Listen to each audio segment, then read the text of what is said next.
Hello, hello, everybody. Welcome, everybody, to the stream. I hope you are doing well.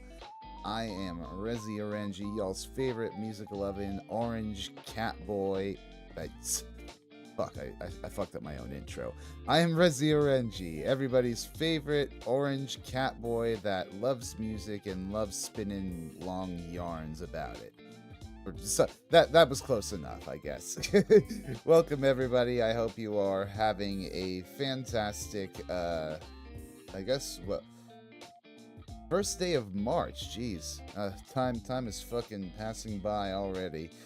Welcome Zalax, good to see you, former guest of the uh, guest of the program. And of course, we got our guest of the evening lurking in the background too, among others. Hello, Patman. Welcome to the stream. I hope you are doing well. Yeah, no, things have been pretty chill in my life. I'd have to say, the weather's been getting a lot warmer over here in New York City recently. I mean, we had a massive snowstorm just this past week. It was gorgeous to go outside and see beautiful snow-covered cityscapes or whatever. And thankfully it melted a lot faster than the last time because like I was saying, it just got a lot warmer immediately after the storm passed, and it's feeling nice out at last. Not quite a spring weather. It doesn't feel brisk or anything like that, but it's been motivating me a bit more. I want to say, I've been hard at work on the final part of the hair metal history deep dive. In fact, I just yesterday released a short teaser on my channel.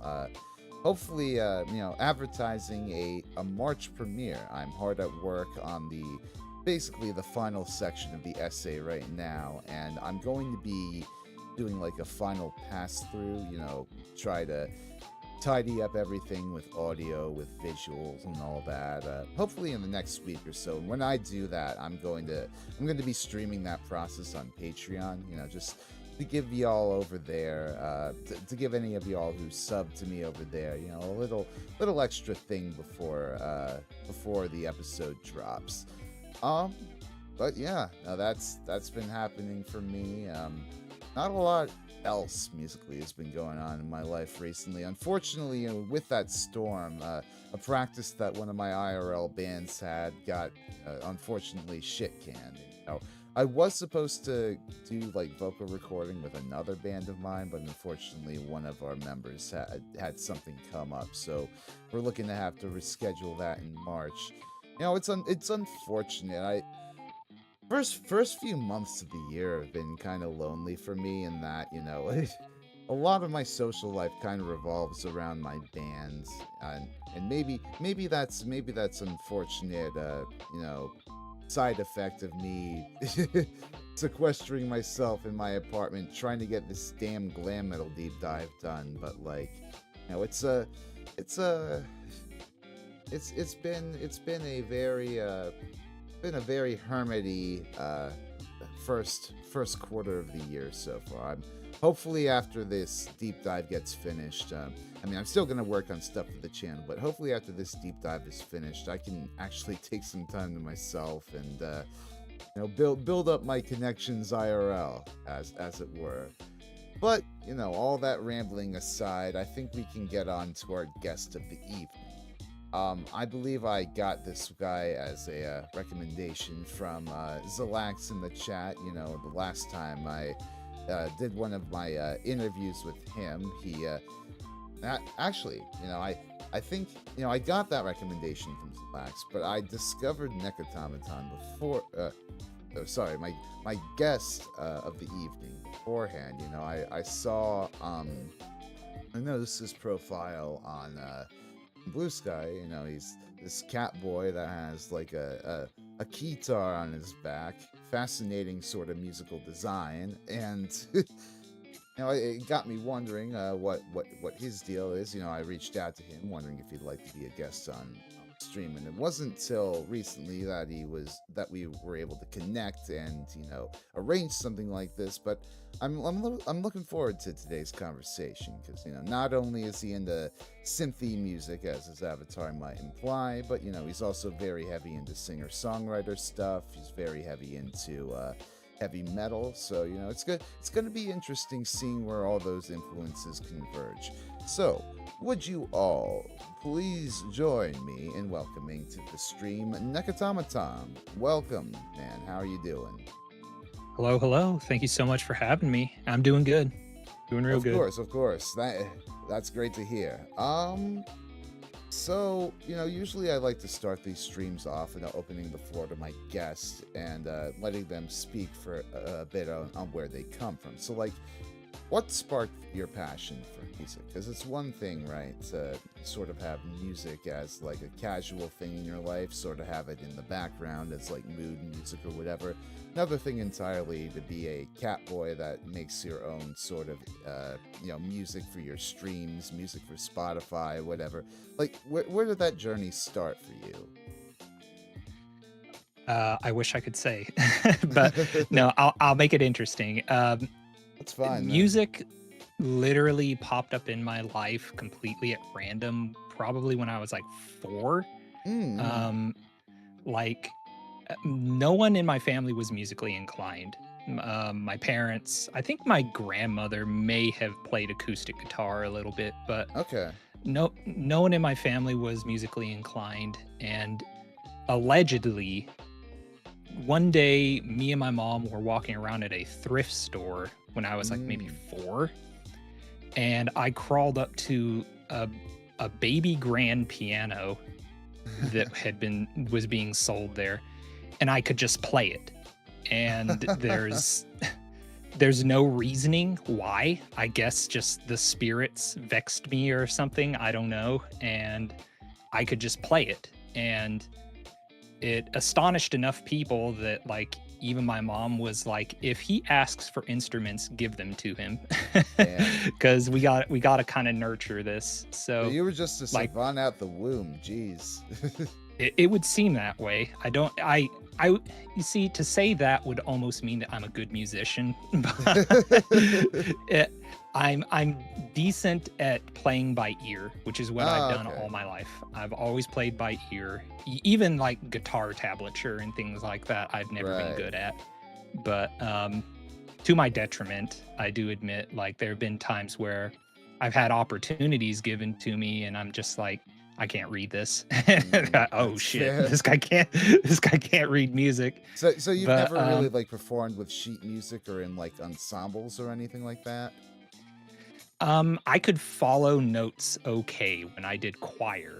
I did choir when I was a teenager, and I could follow the notes up and down rather okay, and I kind of got the hang of it. I would imagine be like riding a bike. If it was put in front of me, maybe I could figure it out.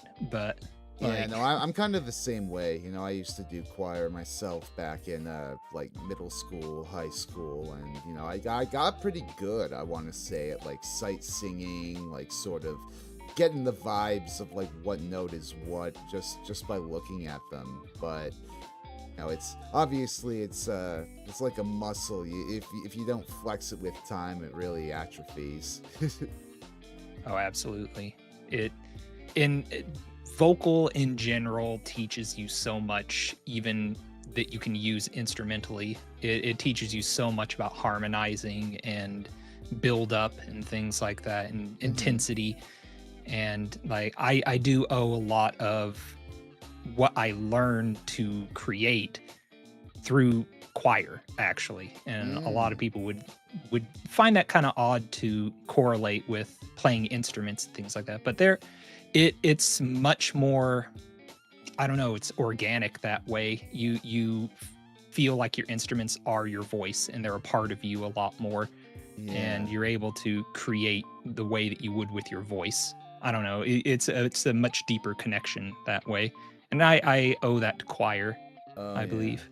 I mean, well arranged choral polyphony, like there are a few things in the world that really sound like it. Like I don't. Did you ever like when you were in choir? Did you ever have anything assigned to you by like Eric Whitaker at all? That doesn't ring a bell. He We is. we did a Sorry, go ahead. we did a lot of classical hymnal. That's Oh, what we were okay. basically doing. You have to remember I'm from the Bible Belt, so like everything Okay. is surrounding the church and stuff like that. Yeah, So like yeah. it's not as theater as you would like it to be. Okay. Now that's fair. Yeah, Eric Whitaker, he's like this incredible choral composer. Like his harmonies, like we always used to say they're like very crunchy, but you know, in musical theoretical terms, it's like very like he stacks a lot of these harmonies with like non-chord tones, and there's like a lot of tension that resolves into, you know, gorgeous harmony the next beat over, and it's like, you know, that was the sort of music that I guess really caught my attention when I was in choir. You know, it's yeah, I guess it's no wonder really that I got super into like romantic era composers later on in life. Mhm. Sounds almost like, gosh, like I don't think industrial is the right word, but it's like the way that people look at bands like Tool and things Oh like that, yeah. how they that they like it doesn't make sense on paper, but then when it's put together, it's like this gigantic wall of harmony that you Mhm. didn't imagine. Yeah. That takes a lot of thought. Too Mhm. much thought for me. No, I'll stick to Tool my 4 note harmony. Tool is incredibly layered, and like sometimes it gets to the point where I'm like I kind of wish they would just speed this along, but you know, when it really does hit, it hits. You know, I still Mhm. fucking love like Lateralis and Anima. Like I think those are Yeah. two stellar records. 10,000 Days and what is it? The fucking Fear Inoculum. A bit less so, but you know, Mhm. I can find the enjoyment in it. My enjoyment is very much derived from the less is more approach. So Mm-hmm. when Yeah, yeah. when when a chord is supposed to be thought provoking, it's like I think this is beyond my comprehension. Yeah, yeah, no, for sure. Um, I guess related to that, right? So you mentioned in like our chats pre-stream that you know you have a love of like metal, of singer-songwriters, of EDM. Like what is the history of that? How did you sort of develop your taste there? I honestly, a lot of the singer songwriter stuff is pretty much holdovers from my parents' tastes. My Okay. my my dad, like my dad was born in the 40s, so like the furthest he went was like Creedence Clearwater Revival, Oh, basically. Like that nice. was the hardest he would go. And my mom liked Queen and she Oh, liked cool. Meatloaf and all that stuff, but that's where a lot of that was derived from. It was sort of the safer music that I think my parents were okay with me listening to. Yeah. And little did I know, like that was really formative to like what I would be creating later on in life. It wasn't until, of course, rebellion age when I was like Hmm. 12 or 13 that I was like, I like metal. I like heavy metal. And it was total I was a total MTV kid is the thing. Like Oh a lot of yeah. people don't even really understand that anymore, but MTV was the rebellious channel in the 90s, and I was a huge Beavis and Butthead fan. Oh, nice. Yeah. I as terrifying as that is, yes, Beavis and Butthead was very formative to my tastes in music, and Hey, at least you they didn't set introduced any houses on fire. that's true. I never that kind of stuff never dawned on me how controversial it was at the time. It really Yeah, didn't. yeah. I mean, it's like I've been doing my own research on the 90s recently for like the final part of my glam metal deep dive, and part of that is going back and seeing like those old Beavis and Butthead episodes. Like they really were tastemakers for an entire generation. Oh yeah, like, in the same breath that they were like, yeah, Metallica and Guns N' Roses are heavy, and then like they headbanged to that, like they'll be dissing like all the really popular like hair metal bands of like the yesteryear. Like they'll be shitting on Cinderella and Rat and they all destroyed they destroyed Grim Reaper. The thing is, I love Grim Reaper. Like the lead singer of Grim Reaper, he just recently passed away too. The lead singer of Grim Reaper, he was like a mixture of Dio and like just totally rough, gravelly voice too. But that video of him wearing that spandex suit and just screaming, "See you in heaven!" Yeah. And Beavis and Butthead just making fun of it, not even saying anything, just laughing at him. And it just ruined Grim Reaper. And I feel so terrible for them because they're awesome. Like, one of my favorite mixes ever was a Grim Reaper song called Rock You to Hell. And it is an example of like total reverb heavy, like over the top, like when people talk about analog warmth of old recordings, like it's that to me. It sounds so good. And to a lot of people, it sounds like garbage. I know that, but like, I love it. I always loved Grim Reaper. I have their stuff on vinyl. So I honestly, like, I've heard their name before, but I've never actually like sat down to check them out. I feel like there's a whole bunch of like 80s metal bands like that where like there's like a classic album of theirs somewhere that, it happens a lot with like the Nwabum bands, I find. Like, because obviously, I mean, I'm not a Brit. I didn't grow up, I guess, how to say, with any of that. But like you hear so much about these bands like Diamond Head and like Tigers of Pantang and Girl School and all that. And like, I've heard bits, I've heard pieces, but I've never really taken the chance to like plunge full hog into it. I mean, with the exception of like bands like Iron Maiden, say. Yeah. Trying to think of like a good example of an English one, and I'm having trouble. There was some band called Rose Tattoo. Oh, I remember. I think I've heard of them. And I think they were Australian actually, but like they were before AC/DC even, I believe, and like apparently they were big influential on a lot of people, and you would never know about them here. I think Guns N' Roses covered them on like the Spaghetti Incident, if I'm not mistaken. But that's pretty cool. Yeah, but I guess like how did you from there? How did you branch off into EDM? Because I can remember being a very stubborn teenager back in the day, loving metal myself and sort of poo-pooing EDM because all that stuff is made on computers and it's not authentic. It's not like making on this. So like, how did you make that jump? Also, hi Ash, how are you doing? Hey.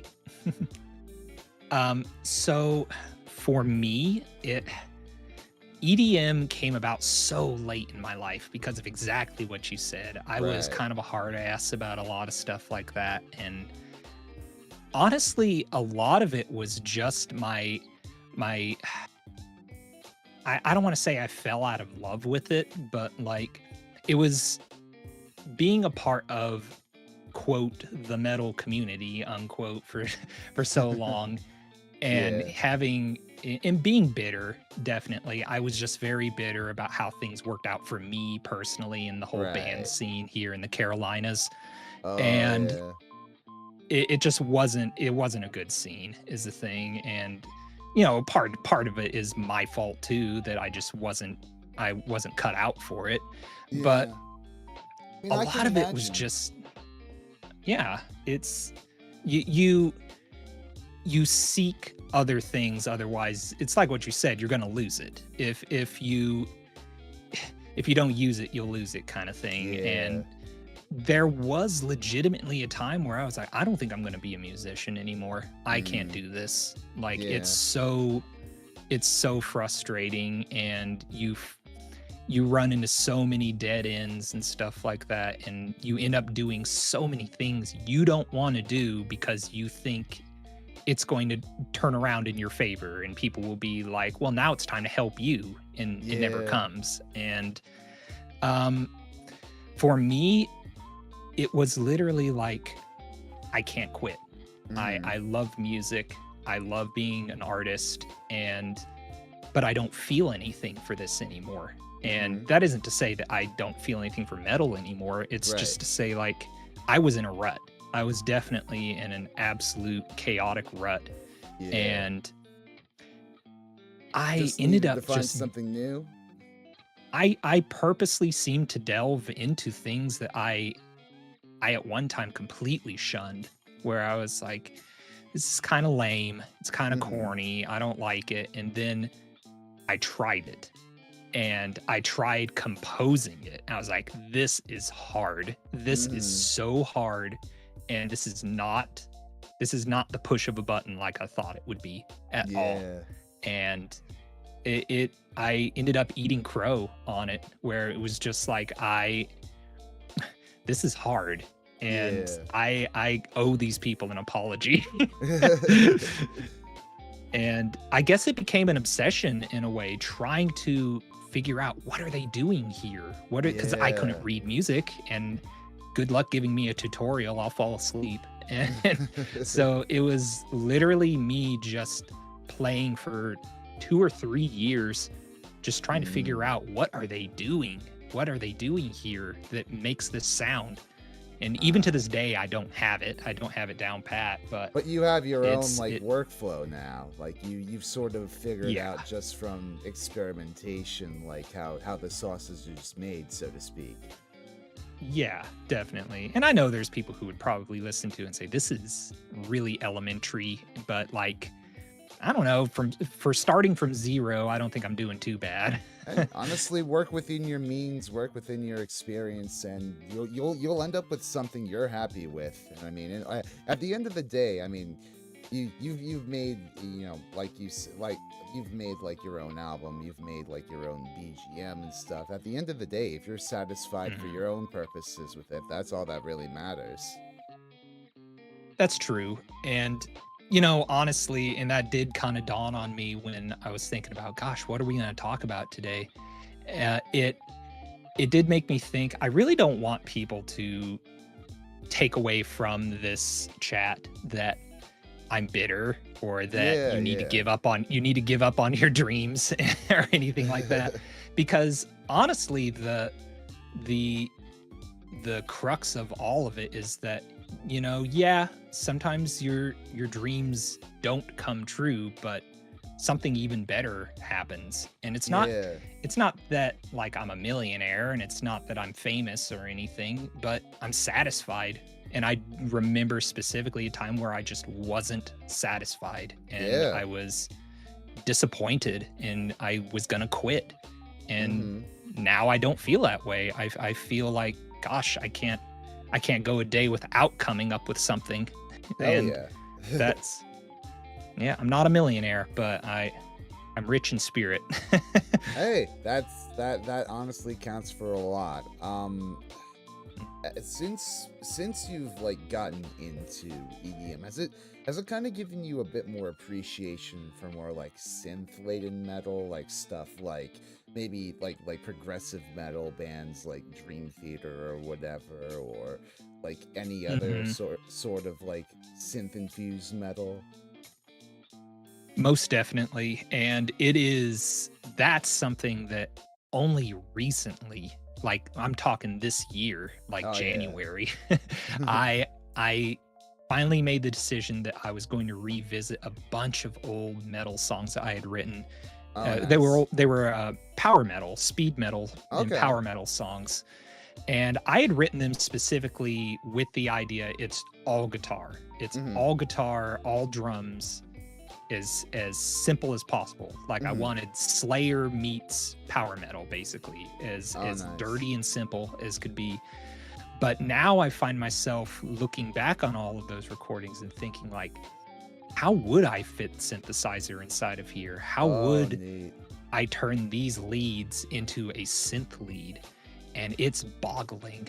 I cannot, like, I'm trying to get my head around it, and if I can figure it out, I'm gonna release all that old stuff I feel just like as power yeah. metal synth lead. I Like, feel like with absurdly fast stuff like that, like power metal, you have to go full Dragon Force with it, or not at all. You know, like oh yeah, yeah. you got to go really hog wild with all the with all the the synth licks.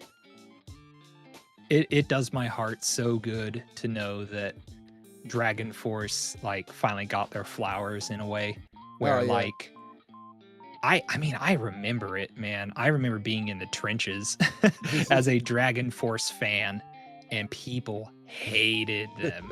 They were, oh my God.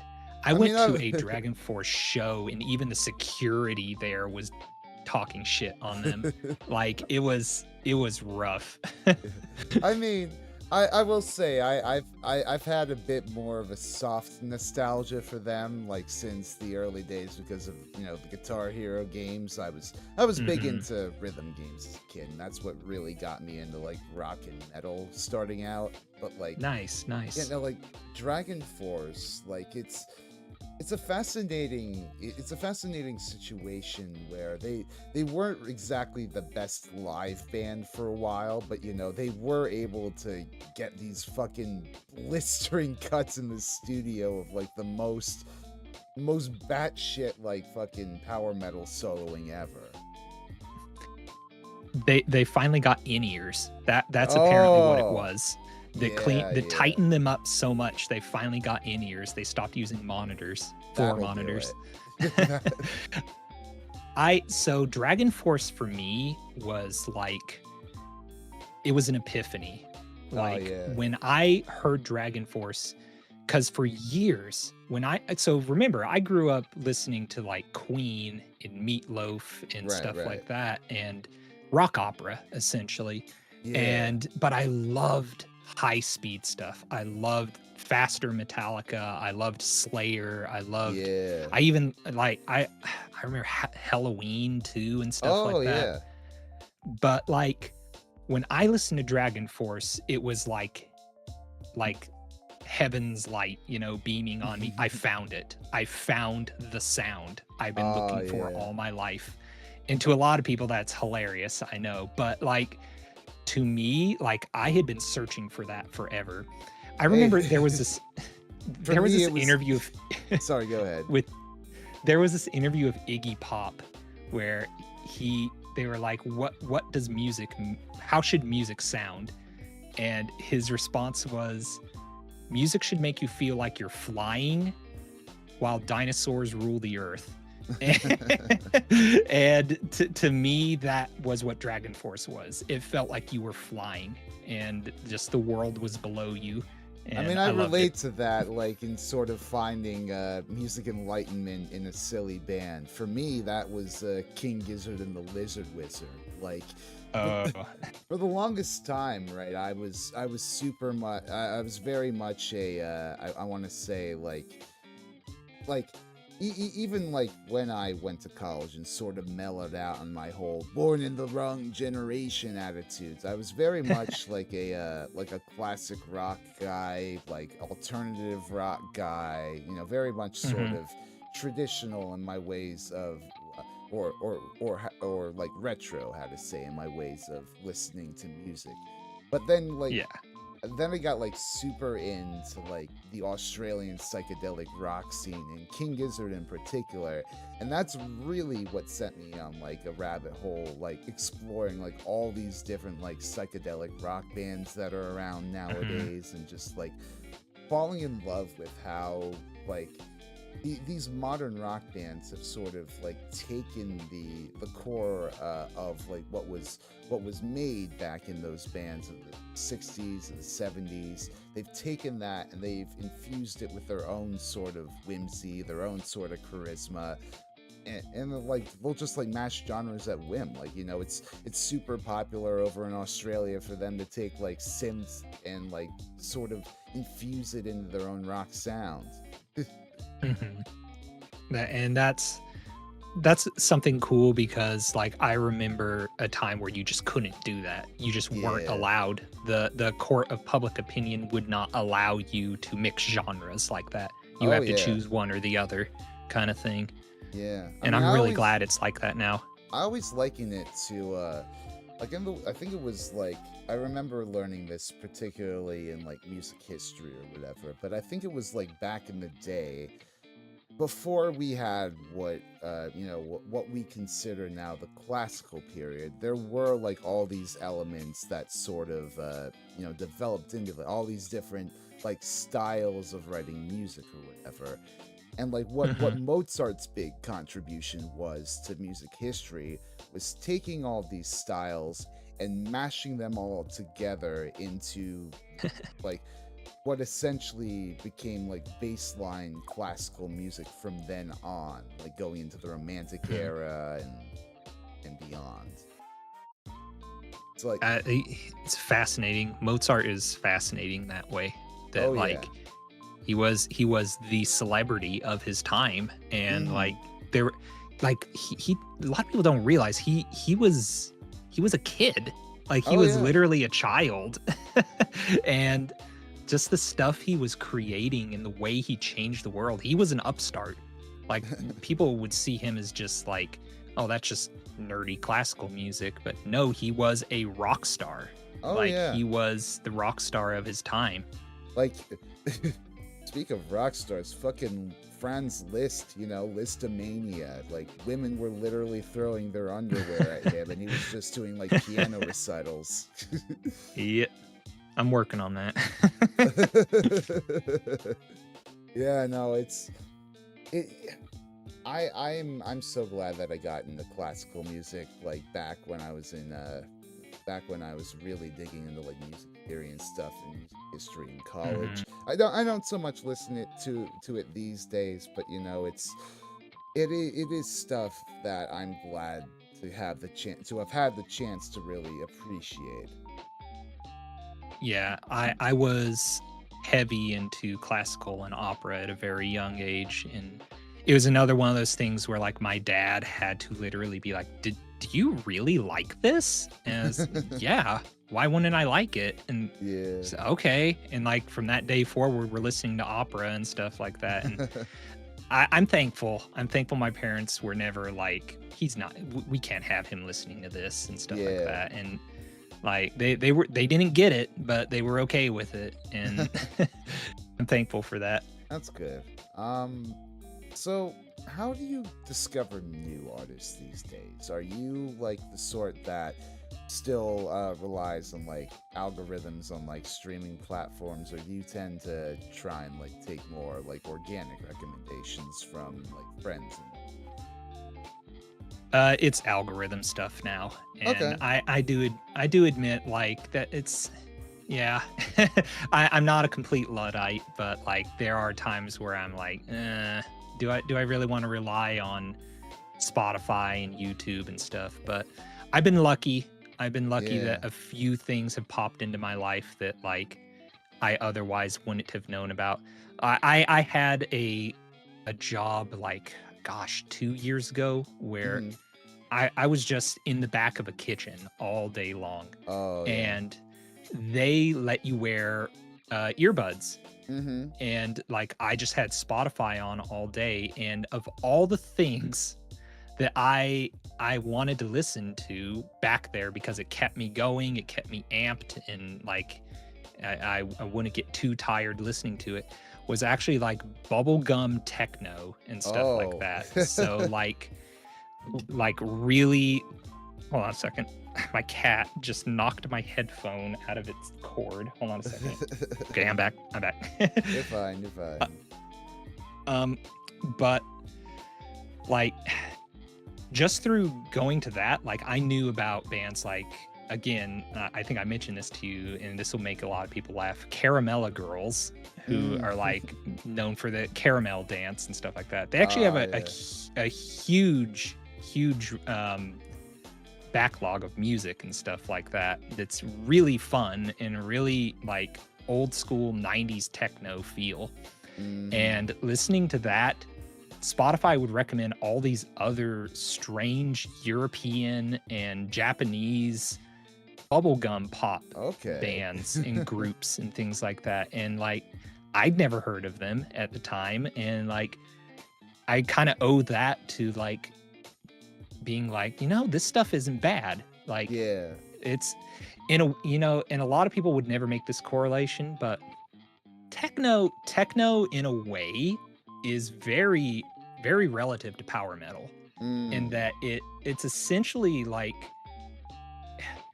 just the beat alone. You're talking about that syncopated boom bap, and with power metal that would be bass snare. But then you go to techno, it's bass hi-hat. You could easily make a lot of like power metal covers of techno bands or techno songs and things like that. So like that's funny. It can be a very high energy genre like that, can it? It helped me. It definitely helped me, and that's how I found like new bands and new things to listen to, because for a long time I was listening to the same stuff. Like for about a decade and a half, I was listening to just power metal, like just Dragon Force, just Power Quest, Stradivarius, and every now and then I'd hop to some harder stuff like Metallica and Slayer and stuff like that. Cannibal Corpse. I was huge into Cannibal Corpse. I only know Hammer Smashed Face. I'll tell you, a lot of people know that one, but their new stuff is a groove, man. Their stuff is they're not afraid to have that sort of catchy pop groove in their stuff. Right. Like a lot of people would see it as the riff, the chug or the riff that really captures you. Yeah. They're way more than just like noise and stuff. Like especially after, and no offense to the guy, but after like Chris Barnes was no longer a part of it. Right. And they got the new guy, he's been around since 96, 97. But Corpse Grinder. Oh yeah. He like they changed their sound so like to my liking. So those are my favorite eras of Cannibal Corpse. I highly recommend them. I really do. I will say, I'm not typically that big a death metal fan by default. I tend to find I tend to bounce off the harsh vocals, but I am surprised, like when I go back and listen to some of the early death metal like that, like Cannibal Corpse or like freaking Death, like just how melodic some of that music can be. Like it really is impressive. Chuck Schuldiner, he was the singer and guitarist for Death, and like he absolutely changed like where death metal was going. Like because before that it was going to go much more into like I don't know what they call it, like crust rock or whatever they call it, just very psychic death. Yeah, it was going to go into like some kind of just thrash, I would say. It was leading into like super over the top thrash sound, but he found a way to just like blend what was being made with like death metal at the time, but also give it like this Judas Priest like melodic sound to it. And like he is very much kind of the godfather of death metal in that sense. I own one of his guitars, actually. I own a BC Rich Stealth over there. It's actually, it's very lopsided. Speaking of instruments, so you know how to play guitar, keys, presumably. What other instruments would you like to learn if you had the spare time? I want to learn drums because Oh, like yeah. I had a drum set and like I was not coordinated enough for it. Mm. It was like, oh my God, how I can't do this. It's like chewing gum and walking at the same time. Yeah. I can't do this. It does It's require a lot of practice, you know. Just yeah, speaking as a yeah. drummer myself for like, basically 16 years at this point. Like it takes Nice. a lot of just like sitting down and training yourself to get that limb interdependence up and running. Like Mm-hmm. how to say, I wasn't, for the longest time I didn't have any like rudiments in me or whatever. Like I was just sort of learning on like I was sort of like just like playing along the stuff on my iPod, and like for the first set of lessons I ever had, I was really just bringing in songs to my teacher and being like, hey, how do you play this? But then like when I got to college and started like taking jazz lessons and started really focusing on like rudiments, that's when a whole bunch of other things unlocked for me as a player. It's like Mm-hmm. night and day, like between like self-teaching and like really getting yourself up to the groove on like basically what drummers usually do. Did you ever have a bad teacher? Like a teacher um that made you feel like you're taking the fun out of this, dude. So, I I wouldn't say so, actually. I think both the teachers I've had have been they've been decent in their own ways. I mean, mhm.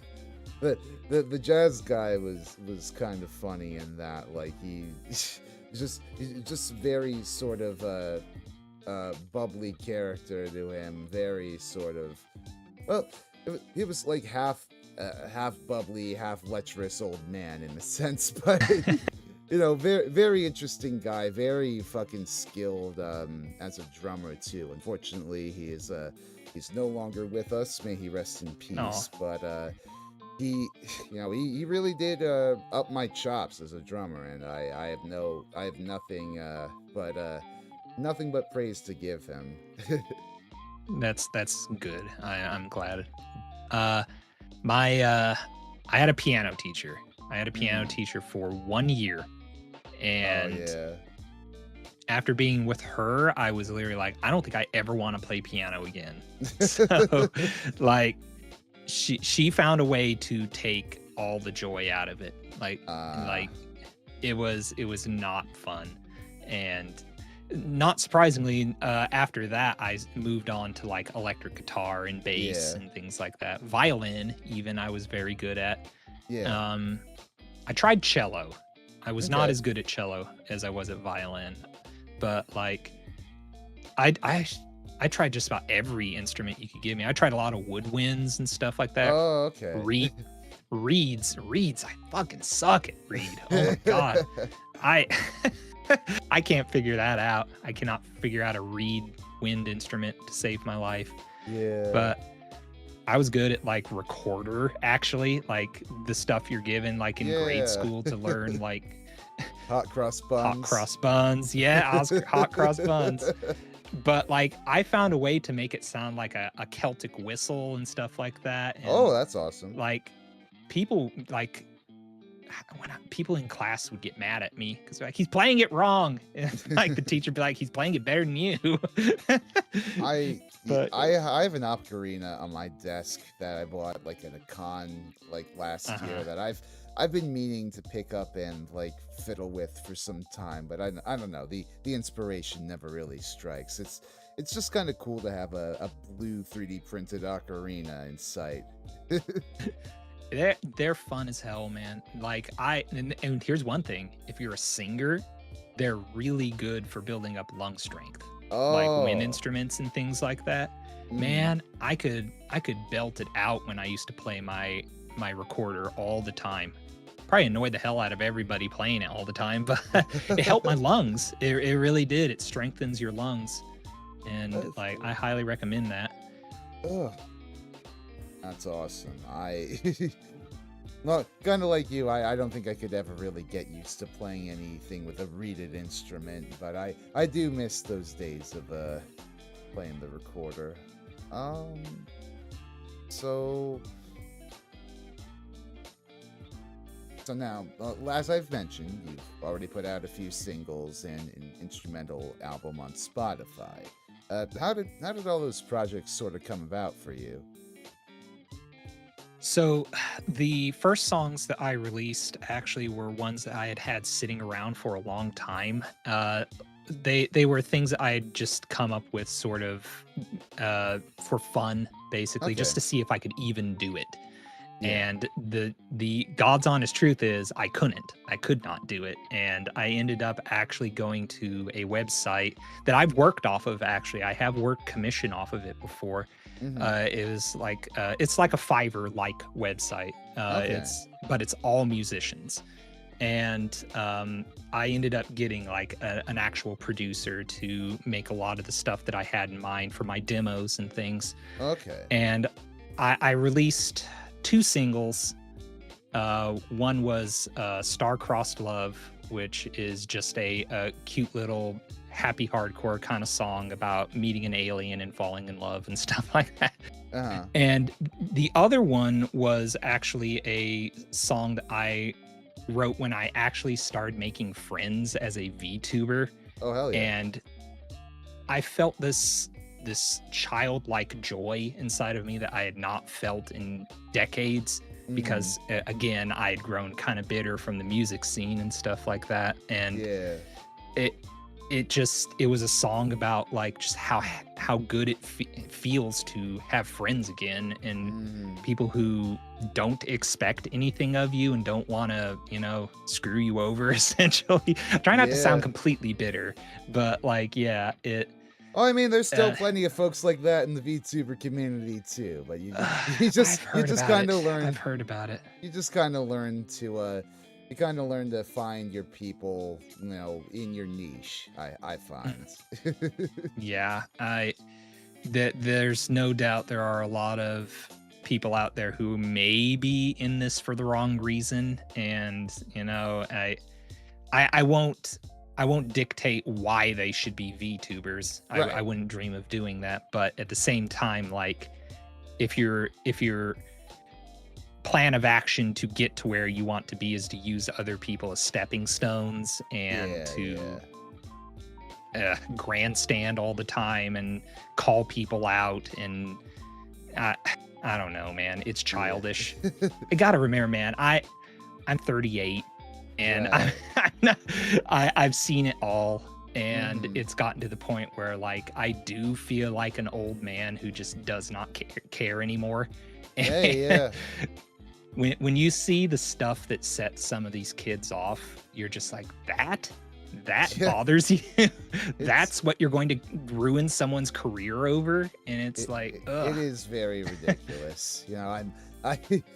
It's what I think we were saying a bit off stream. I don't tend to enjoy much of my time on social media these days. I do still kind of, obviously do the doom scroll for the bit of dopamine it gives me, but it's like I really gotta pick up better habits, stuff that takes me away from my phone more. I feel like I honestly, and not to push myself like this on your chat or anything, but like I've been trying to get a Discord off the ground now, and it's just like 6 of us. There's like 6 of us in there. And like I've been trying to get it off the ground because I don't want anything to do with social media anymore. I just don't. I've been doing it since the MySpace days. So shit, I've been doing it since the GeoCities days. And it's never like, before has there been a more reliant time, never before has there been a time where like musicians have had to rely on it more for like promoting themselves. It's like that's a whole other can of fucking worms. I heard stories there were people who wouldn't be signed to labels unless you had a certain amount of followers and stuff. Major artists are getting their fucking releases blocked because they're not making like a viral enough TikTok. It's like, what the fuck are we doing here?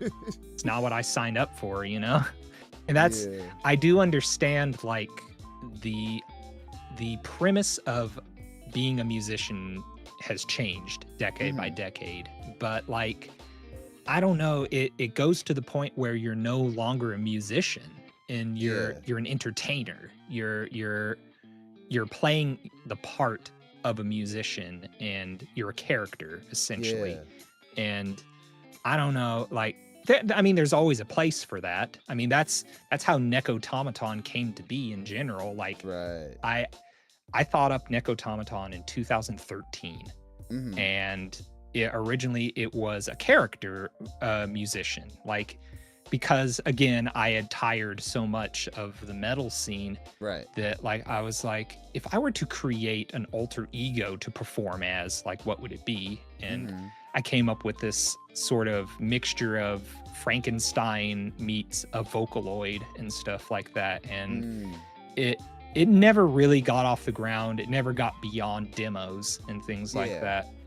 And it wouldn't be until like 2022 that I was like, hey, this VTubing thing, it's really cool. I like where it's going. And like, I remember this character that I came up with like 10 years ago. And like, that's how Nekotomoton came to be. Yeah. And I think that it would be interesting if I had done it IRL. It really Mhm. would have. But at the same time, I don't know if I would have the chops to keep it going all the time like some of these people do, where they are Yeah. in character all the time for TikTok, in character all the time to be shocking and I don't Yeah. know. No, It it is a doesn't seem lot. real. um, but of everything that you've put out so far, right? What would you say is your favorite? And I mean, if it's like choosing from babies, feel free to do multiple choice. But Really, it's Star-Crossed Love, hmm because it was the first time that I had actually really heard like an electro song that I had thought up actually come to fruition. right. Because before that it was only demos and they were all hmm garbage. And to actually have a professional with professional ears and everything like that mix it and produce it Yeah. and auto tune my vocals, and um, it it felt like hearing myself for the first time. It felt like hearing Mm. Nekotomoton for the first time. Mm. And it inspired me enough to where I was like, I need to do more of this. Mm. And again, that was something that 2 or 3 years prior, I was like, I'll never do it again. I'll never make Yeah. music again. Like, I'm done. Mm. And it was like rebirth. And I Mm. loved it. It was, which again, I hope is what people take away from this conversation, is that, yeah, sometimes your dreams don't come true, but something even cooler comes along, kind of thing. So Honestly, yeah, it's just a matter of being willing to roll with the punches and adapt with the times. Like someday you might eventually hit gold with something, you know? yeah, it's like the lottery. You can't win it if you're not in it. Yeah, yeah. Um uh so do you have any plans at the moment for a future project? Well, like I said, I'm going to move a lot of my old power metal stuff and Right. see if I can somehow work it into a Nekotomaton themed thing. I'm Mhm. not sure if I'll do that, because I'll be honest, I've been exploring a lot of like old school rig stuff again, which I know I Oh. shouldn't, because for the last like 5 or 6 years I've been in modeler world, like digital modelers and stuff. Yeah. And recently I pulled out my old Mesa triple rectifier in 412, Mhm. and I've been playing with pedals and things like that again, and Oh. it's like I love this. I love this so much. And it's I'm slightly leaning into, do I want to release metal as Nekotomaton? And I'm not sure yet, but Right Hey, now, you could always do like EDM metal, make it your own thing. it's possible. It is possible, and I have considered it, and I'm going to be testing the waters with it and see if it makes my ears bleed or not. But I mean, um, if Sleep Token can play with the boundaries of what metal is these days, you sure as shit can too. yeah, I'll just have to garner up a little more talent, Yeah. as much talent as Sleep Token, which is not easy. Yeah, I yeah. I've been playing a lot more with drum loops actually. Mm. I work with a music DAW called Mixcraft, Mm-hmm. which it's kind of frowned upon because it's considered like the the one push button and it does everything for you kind of thing. It's Oh, not. okay. It has different presets and stuff you can choose from, and Mm. it's really nifty in that sense. But you still have to use your own ears and make sure that it sounds okay. But I see, yeah. it it came with a massive butt ton of free loops, free Mm. drum loops, and all sorts of things. And I've been exploring it and putting together so many weird little melodies and demos that for the most part, like they could be background music. They're Yeah. nothing special. But like every now and then, again, the spirits take over and I'm Mm. somehow able to create something incredibly like detailed and harmonizing, and Yeah, then yeah. that'll become a single and stuff. I just Mm. released a single yesterday, actually, an instrumental, Oh, yeah, and yeah. Your it BGM, it's right? yeah, that's what I want to use it for. And it's like this is like fun again. This is legitimately like discovering new weird things again that like you discover when you're 12, when you're Yeah, yeah. you're playing guitar for the first time and you discover feedback and you're like, "Wow, I can actually make stuff with this." Yeah. And it's that's stuff I'm working on. I'm also working on two covers right now Mm. that have been sitting in my files for about 6 months now, but Okay. I I'm kind of leaning towards, okay, I've released 2 songs, I think, this year. Have Yeah, I? yeah. Let me think about this. Yeah. Yeah. And I I want to try to get another one out, at least by spring. And Mhm. I'm thinking about doing a cover Okay. and just a vocal cover, and that's it. And then I'll be working on more synth stuff. And Mhm. that's essentially what I'm working on right now. Just trying to take advantage of this feeling because I remember vividly not having it and being incredibly depressed and incredibly downtrodden that I do not feel creative anymore. Yeah. And when you feel it, you grab onto it for life, you know? Mhm. So I'm Hey, doing a yeah. million and one things. You That's strike how I while the like it. iron is hot, as they say. Yep. Yep. Uh, do you are there any challenges that you want to set for yourself on your future projects? Well, at the beginning of the year, I wanted to do a little bit of a New Year's resolution list, Mhm. and I hazard to ever use New Year's resolutions because I feel like I shrink at the idea of challenges like that because I'm Yeah. just like I'm it's too much pressure. I can't do Hard it. to I can't do hard that. to hard to hold yourself to account for an entire year, for sure. Yeah, yeah, you don't know what's going to happen. And by example, I wanted to stream 3 times a week, at the very least, 3 times a week. Yeah. And I only stream once a week right now because like of stuff I didn't expect. Like Yeah. I'm basically house sitting for my mom for a an extended period of time now, Mm. and that takes up so much of my time after work and stuff like that, and it's Oh, just yeah. you just have no time, and it's frustrating. But I'm lucky. I'm very lucky that I don't have a ton of people waiting for me and stuff like that, and I have Yeah. friends who understand. And like sometimes not being not being famous is kind Yeah. of a godsend, because it's like I don't owe anybody shit. If I want to take a month off, I'll take a month off. Yeah.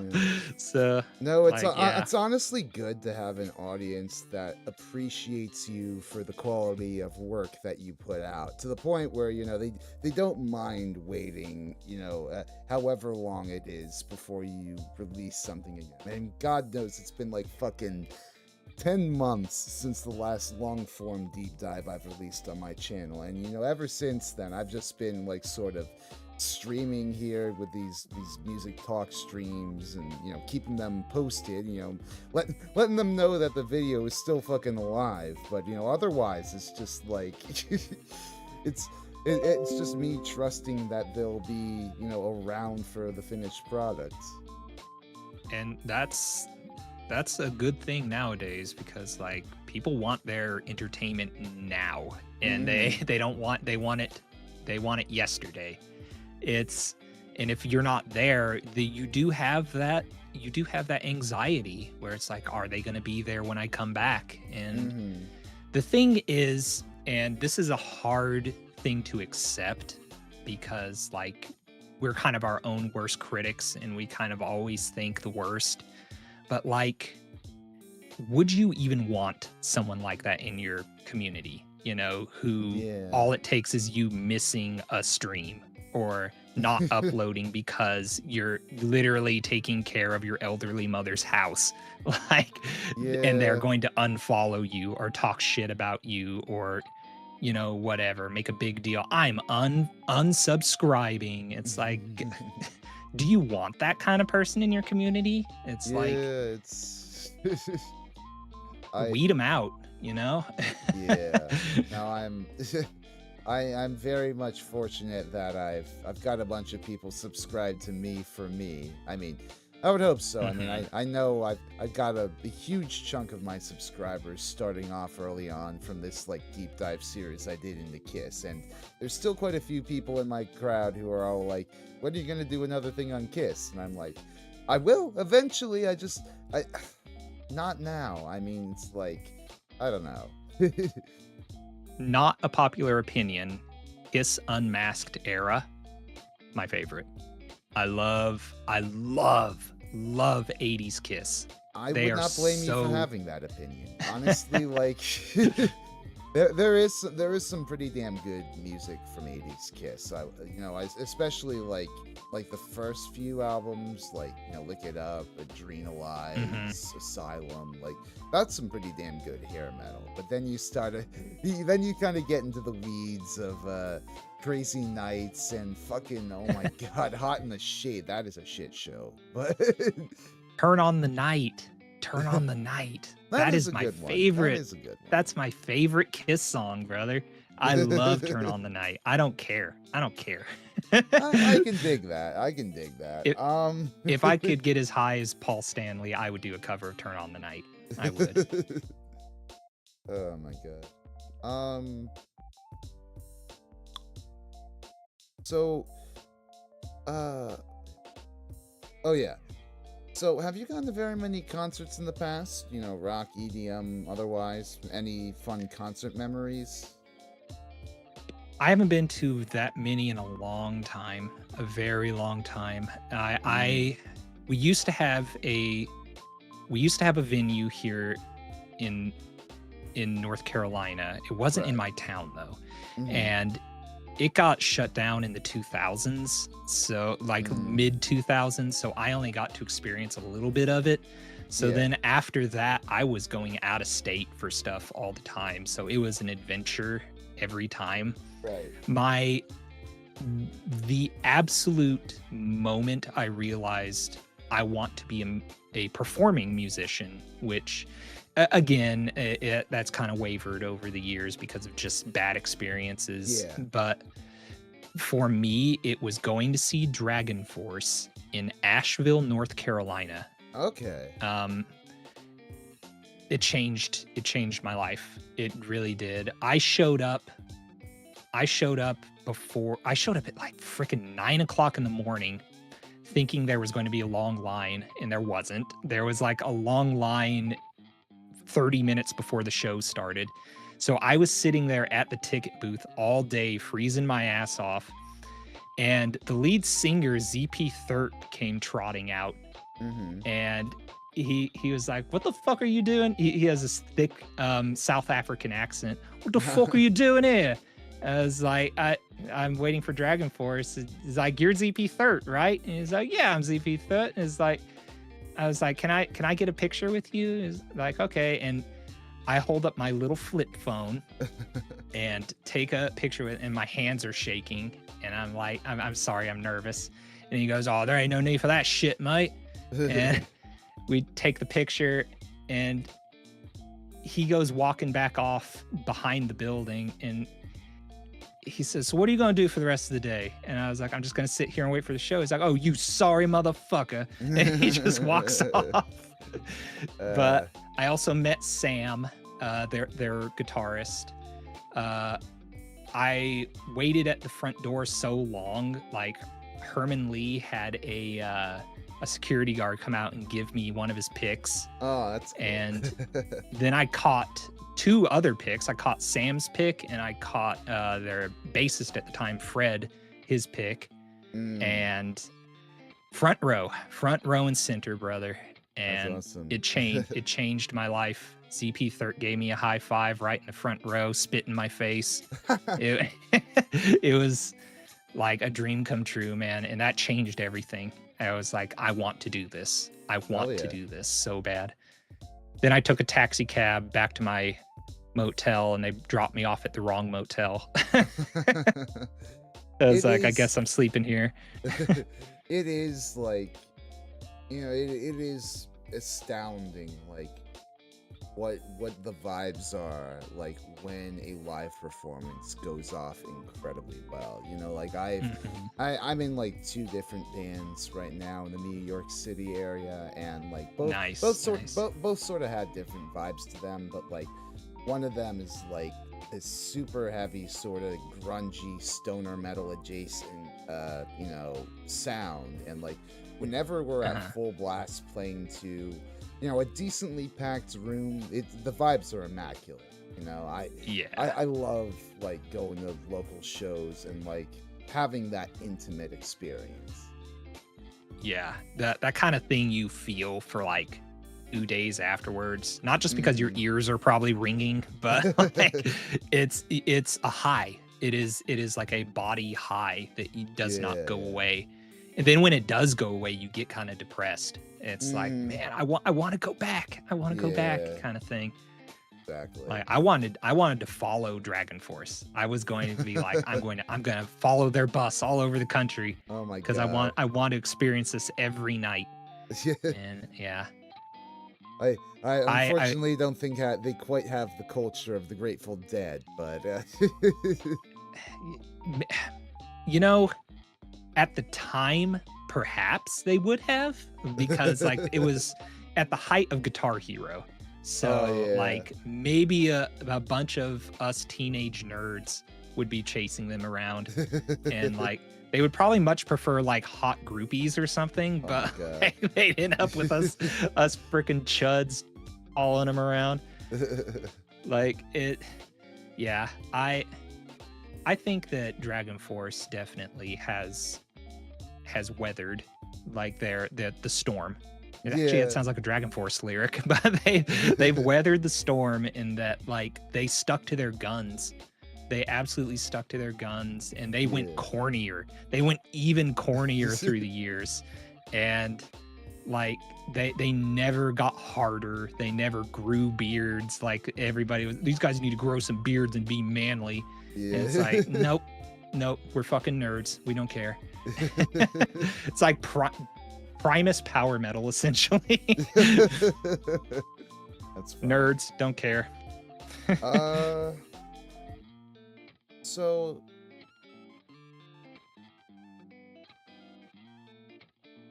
now talking a bit more about like what you do as a streamer, how do you try to incorporate your musical side into streams? Like, do you do any music production streams, karaoke at all? I have been trying to do that since day one. I've been Mm. trying to do music production streams and singing streams and stuff. The music production ones had so many tech issues, and like they was miserable. It was Yeah. so bad, and it in the end I didn't even create anything good, and Yeah, the yeah. stream was boring.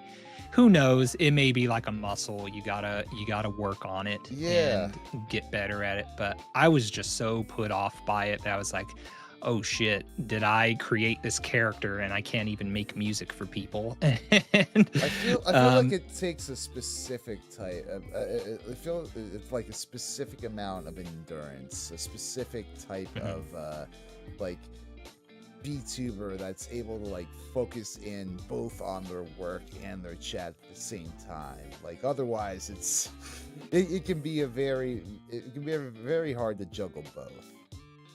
I don't know how some guys do it where they're like crafting and stuff on these like craft games, not just Minecraft, but things that take Yeah. a lot of thought and a lot Oh of like yeah. potion making and stuff. And they're just chatting away about stuff that's gone on in their day and their life and stuff. It's that part of your brain that I guess you can turn off, and like Yeah. I mean, it's once just you get second into a nature. groove, yeah, once you get into a groove, it's just sort of like it's vibing, I guess. I mean, I've only done Yeah, like like I want to say like 2 Minecraft streams maybe in the past, and me too. I mean, Me I too. granted they didn't go off so well since I didn't really have many people to chat with, but it was Hmm. like it is. I think it's conducive when you get into a groove of something you're building or whatever, that you're able to just sort of rattle things off. Yeah. Uh, I was lucky. The two that I did, I had a friend who was basically introducing it to me and trying to Oh explain yeah. how things worked. So I could bounce off of him a lot.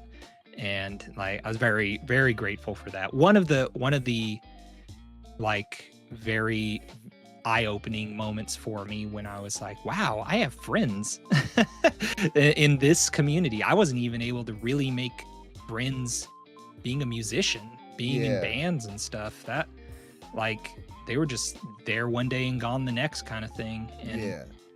it really feels like these guys, they don't they don't judge me like that, and it's eye-opening. It's very eye-opening. Um on the other question, karaoke. Karaoke is something that I have been trying to muster up the courage to do for Oh about yeah. 2 years now. And I have gone as far as practicing and like literally like rehearsing essentially the Mm. stream and everything and getting my chops just right and everything so it goes down perfect. Yeah. And then I'm like, I can't do this. I suck. I suck so much. I can't do this. The Ah. closest I've come, I did a vocal cover for Valentine's Day this year, and that was a one take.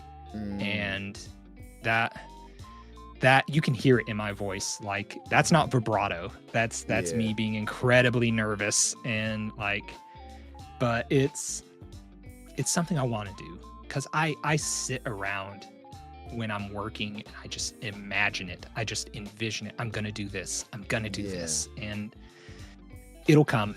It'll come. Yeah. I just gotta work up the courage and realize like a lot of people a lot of people don't come to karaoke to hear it sound perfect. They really Exactly. don't.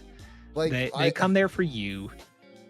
I've seen so many fucking VTuber streams where the VTuber can't sing for shit, but it's still an entertaining time because, the audience is entirely in on it, Yeah, yeah.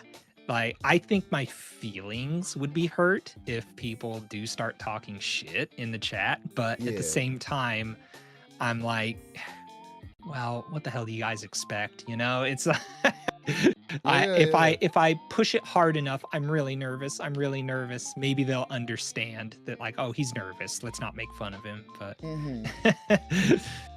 I Yeah, yeah.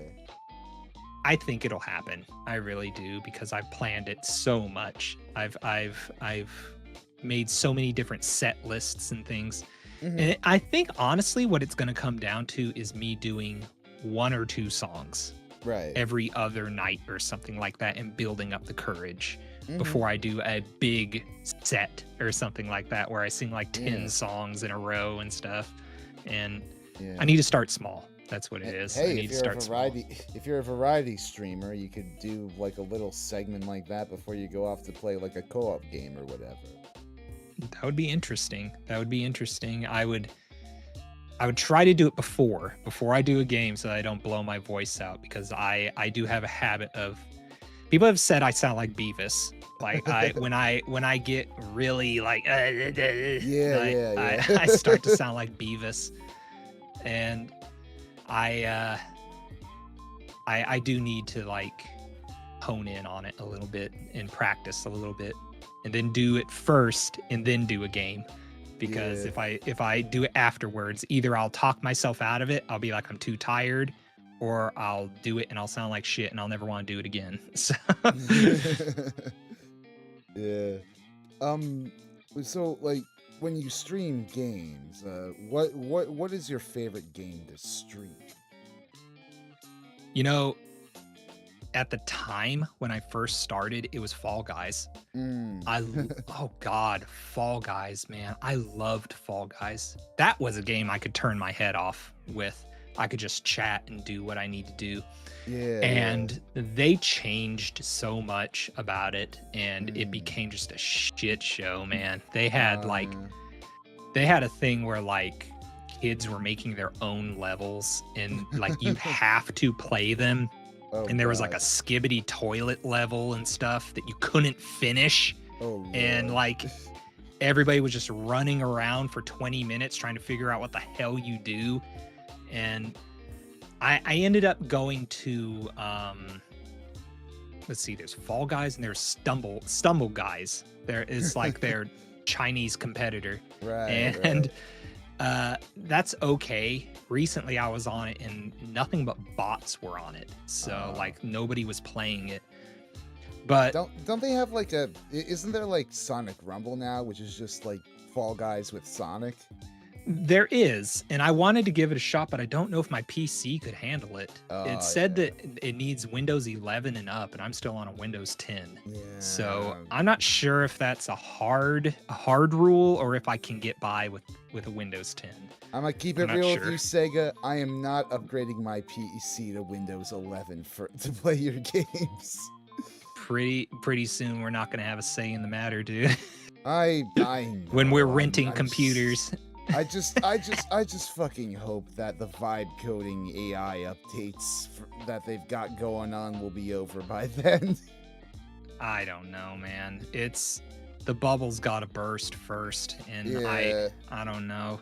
I don't know if it's gonna go as quick as like Bitcoin and all that stuff went. Yeah. If it's going to like be just here one day and gone the next. Because I Yeah. see a lot of people have invested so much money in it. They're going to push it hard forever just to Yeah. justify how much freaking money they've spent on it. Well, it's gonna come to a point soon where it won't matter how hard they're pushing it. It just it just looks like a fucking slop, you know? That's one thing I vividly remember, probably like in 2018, 2019, when generative AI art first came out. Yeah. And I was like, this is it. This is the answer to so many little issues and stuff like that that we have with untalented people like myself, where I have trouble with things. And then the more you start learning about it, and the more you start learning how it works and Yeah. what it does, and it's like, oh my God, it's like, this ain't gonna last. And Yeah. to my credit, saying that it's not gonna last, technically it hasn't last, because like it hasn't gotten better. Like I don't care what Yeah. anyone says. Like I can still spot it a mile away. Like again, I hope Yeah. I don't end up eating crow on it, but like I've yet to be tricked by AI. Like if I hear AI music, I can spot it. If I see AI art, I'm like, that's AI. And Yeah. I I hope it doesn't come. Frankly, I hope the day never does come where somebody's like, "That's AI. Did you know that's AI?" It's like, no. Yeah. No, it's. But I don't think it's happening. I don't think it's happening. I hope not either. I don't know. I would rather not. I would rather not compete against AI jazz playlists on Spotify for attention. I can spot it. I can yeah. spot it. Do you have a favorite video game OST? Oh God. Again, feel free to multiple choice. You know what? This is weird. This is a very weird pull. There was a Medal of Honor game. Oh. What the hell was it? It was Medal of Honor. Was it Frontline, the whichever the one was where they were in fucking the Netherlands or whatever? No, hold on a second. Medal of Honor OST. I'll recognize the front cover. It was not the original Medal of Honor. Hold on a second. Yeah. I'm trying to think too, because there's a Medal of Honor game that I have distinct memories of playing on the GameCube. That was like really good. It may have been Frontline. Yeah, it may have been Frontline. Pretty sure. Let me see if I recognize any of these tracks. Pretty sure Frontline was. Yeah, it was Frontline. Yeah. It is a very incredible atmospheric score. Beautiful soundtrack. Like, I remember listening to that, and not to change the subject, but there was a time where I fancied myself a screenplay writer, actually. Right. And like, I would listen to that soundtrack and I would just envision scenarios with these original OCs don't steal kind of things in my mind. And it was so inspiring, and I would just get lost in it. Again, very, very formative in that it really helped me appreciate like storytelling through instrumental music. Yeah. Like, that's the power there was of a time, good music. Yeah, storytelling through no words. Like that's something you don't really get. One of my favorite composers was a soundtrack composer. By the way, that game was that game was scored by Michael Giacchino. So. All right. Wow. Yeah. So. I know Steven Spielberg produced it. So. That one of the composers that really helped me appreciate storytelling through instrumental music was James Horner, actually. Oh, yeah. Like, just the stuff that he, like, I still hear it in my music. Like, him, Enya, believe it or not, Enya, and Danzig, actually. Yeah. Danzig, like, you can hear them in my music just because of the way that they composed and how formative it was for me listening to their music. But like, soundtrack music, movie soundtrack music is like the classical music of our day, because like, not saying we're dumber now or anything, but like, when classical music was originally around in the days of Mozart and stuff, people knew, okay, that's telling a story. This melody is telling the story.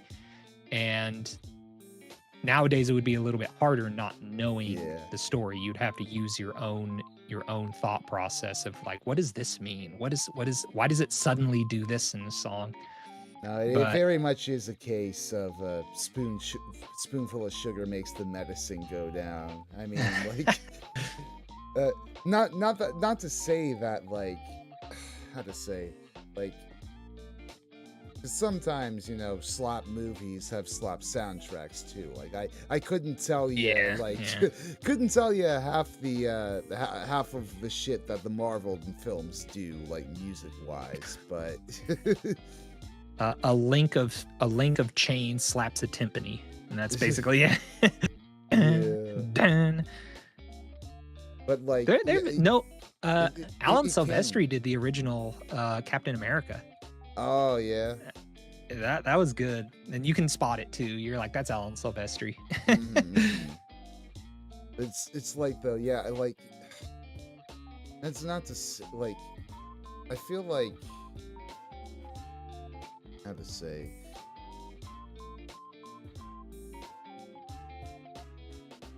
I find that soundtracks. Maybe films can elevate good soundtracks as much as good soundtracks can elevate a mediocre film. I don't know. It's just that Mm. I think I'm losing my train of thought here. I'm sorry. Well, I brought up movies, so Yeah, you yeah. asked about video games, but like, Hey, that's uh, fine. I so I grew up with like 8-bit and well, not 8-bit. I grew up with 16-bit music Yeah, yeah, on yeah. video games. So like the first time I ever heard like music in a video game that wasn't a synthesizer, it was like, what is this? What is this Mm-hmm. like sorcery? Because again, I didn't grow up with PC games either. Yeah. So it was Nintendo and Sega. Mm-hmm. And when we got PlayStation and to hear the Twisted Metal soundtrack Oh God, and yeah. the Die Hard trilogy soundtrack, which you could just put into a CD player and listen to the music separate, Mm-hmm. like that was a thing. A lot of people don't realize that. Like, if you got a PlayStation game, there was like a 60% chance you could put that CD into a CD player and it would play the music.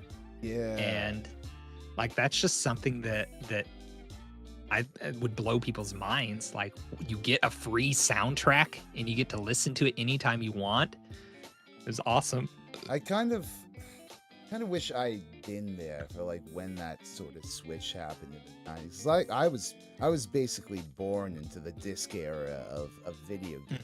Like CD soundtracks were normal to me, but like doing the research that I've been doing in this recent like glam metal deep dive, I've looked a bit into like the Sonic the Hedgehog games, right? Because Uh-huh. like Yeah. they worked a lot like when Sonic transitioned into 3D with like glam metal singers on like various different vocal Yeah. themes for the games. And like I can just trying to put myself in the shoes of like a Sonic fan who to that point was, used to all like the Sega Genesis sound font, like obviously like trying to ape like popular genres of the day, but in its own like sort of hardware. And then just getting hit in the fucking face with Open Your Heart and like all the hot, funky rock and roll music that's in the soundtrack. And it's just like that Sonic Adventure, I think, is still probably my favorite Sonic soundtrack, just for how holistic it is, like with all the moods it tries to explore, with all the worldliness of it, the rock of it, I don't know. It's an incredible soundtrack. It's unashamedly inspired by its music, it seems. And like it nowadays, I guess kids would call that cringe. Like that it's like there's what they call butt rock in it and stuff like that. Yeah, And pop punk kind of sounding stuff. And But it goes with I the mood. do it does, because you can feel that's what the creator was going for. That like I want to create something new. Like, you got to remember, like the way we see classic Sonic, that he's this chubby little chibi kind of hedgehog character. Yeah. That's all he was. That's all he was for the longest time. And they had what's it called? It was like Detroit Shuffle or something was more of the inspiration behind the music. Very Michael Jackson inspired and stuff. And a lot of New Jack Swing too. New Jack Swing, that's the thing I'm looking for. New Jack Swing. And there was pushback. I remember people being like, that isn't Sonic. What is this? He looks all anime, like Want to see him he looks green like eyes. he looks like Japanimation, which was the term. it was the term at the time, Japanimation. Right.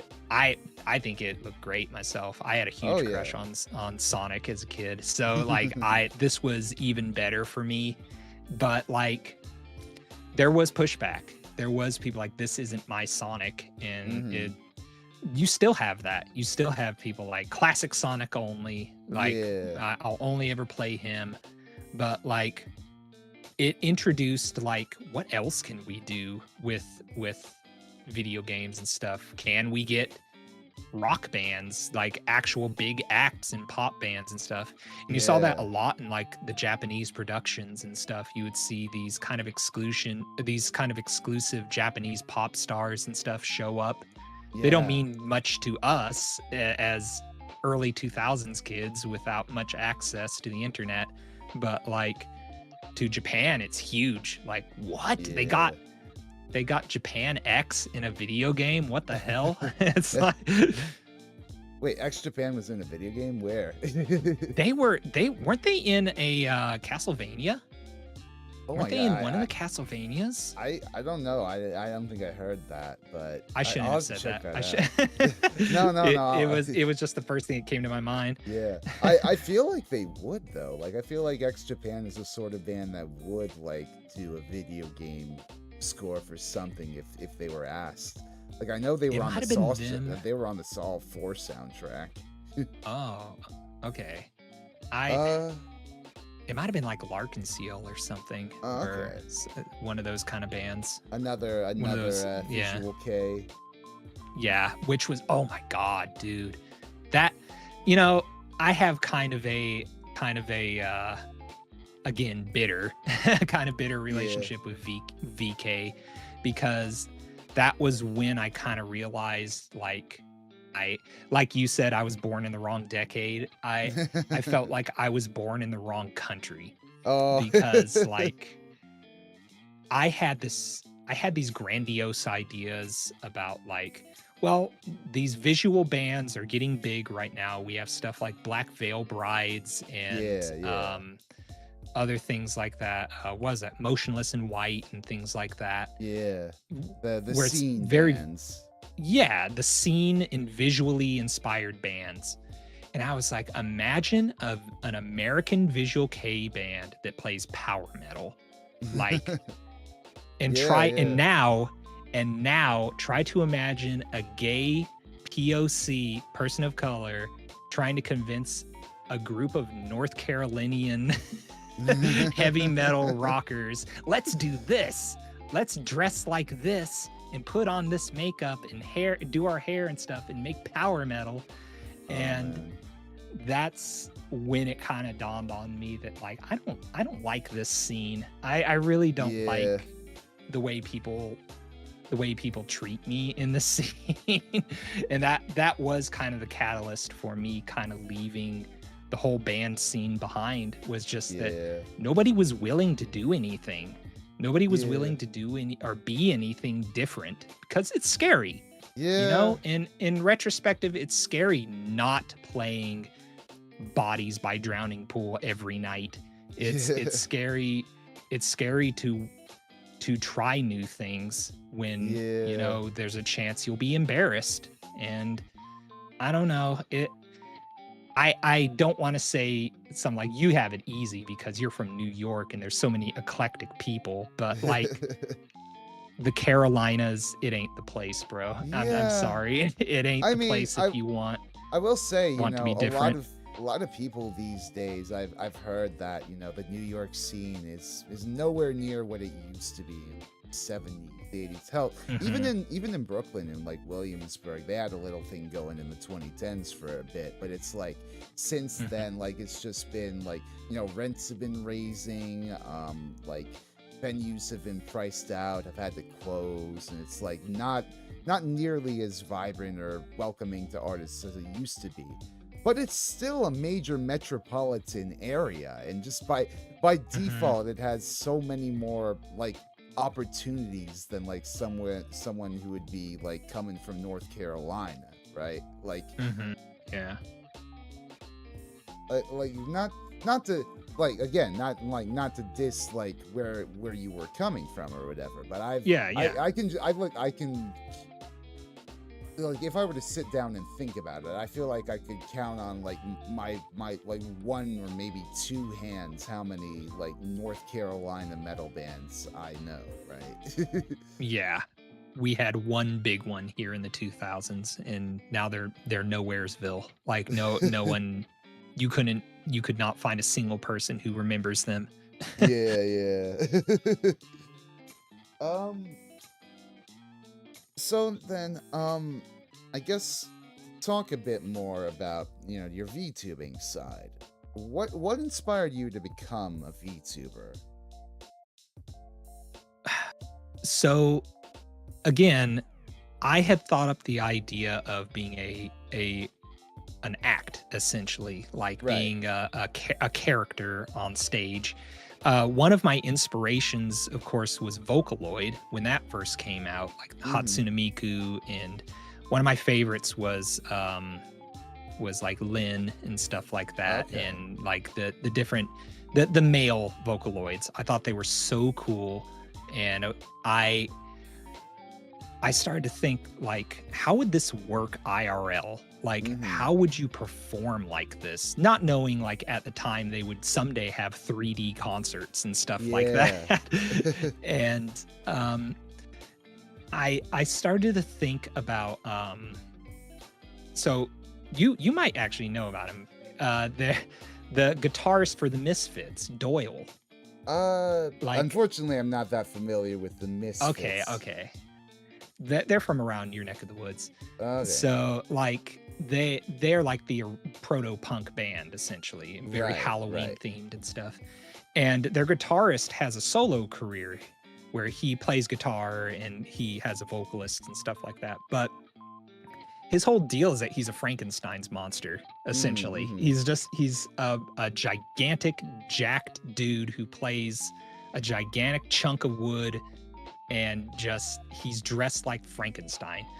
And he, to me, that was like that shows that theater exists in Yeah, music still. absolutely. And one of my ideas was like a Frankenstein catboy, because again, I love anime and I love Mhm. catboys, and I I was like, how can I turn this into something? And I thought up the idea of a cyborg cat human hybrid, and it would be a complete stage show of this monster coming to life, and he can only communicate through it. At the time, I thought he would just talk like a synthesizer, like he would sound like a Vocaloid, basically. Right. But then I thought, like, what about a vocoder, like a keyboard vocoder where you talk Mm. through your keyboard? And it's like, so I would have to stand in front of a keyboard the whole time. And then I thought up a keytar. He'd have to have a keytar, which at the time in the 2000s, that was the cringiest thing in the world you could possibly do, is have a keytar. But I loved it. I thought it was so unique and so retro futuristic before that was even a term. And I'll say this, you're the it first was VTuber I've seen with a keytar in their models, so I'm very proud of that. There have been times where I'm like, I did that first. I did that first. It's Yeah, like, yeah. okay, just calm down, calm down.